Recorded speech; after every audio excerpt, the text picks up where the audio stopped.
చాపలేసినందుకు పరలోకం రాదు. చేస్తే చేయండి, లేదంటే లేదు. ఉన్న మాట ఉన్నట్టే చెబుతాను నేను. కుర్చీలేసినందుకు పరలోకం రాదమ్మా. తగిన ప్రతిఫలం నీకు నీ పిల్లలకి ఇస్తాడు దేవుడు. దీని విషయంలో పరలోకం రావాలంటే నీ భక్తిని కాపాడుకో, నీ నీతిని కాపాడుకో, నీ పరిశుద్ధతను కాపాడుకో. నువ్వు చేసిందల్లా ఎదవ పనులను చేసి ఇక్కడికి వచ్చి కుర్చీలేస్తే, ఎదవ పనులను చేసి పరిచర్య చేస్తే పరలోకం ఇచ్చేస్తే పరలోకం అందరూ దరిద్రులు ఉండరు. అర్థమవుతుందా? సెకండరీ నీ పరిచర్య, ఫస్ట్ నీ భక్తి, ఫస్ట్ నీ భక్తి. నేను వాక్యం ఎవడని చెప్తాడో, వాక్యం చెప్పిన వాళ్ళందరూ భక్తులు అనుకుంటున్నారా? నీకు అర్థం? వాక్యం చెప్పిన వాళ్ళ భక్తుడు కాదు. ఇతర భార్యలోడు చెబుతున్నాడు వాక్యం, వ్యభిచరించాడు వాక్యం చెబుతున్నాడు, లంచాలు తీసుకునేవాడు వాక్యం చెబుతున్నాడు. నాకంటే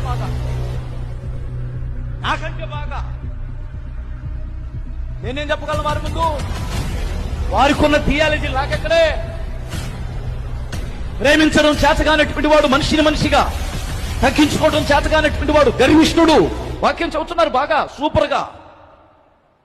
వాక్యం చెప్పినందుకు నేను పరలోకానికి వెళ్ళను, నాకు ఆ సంగతి తెలుసు.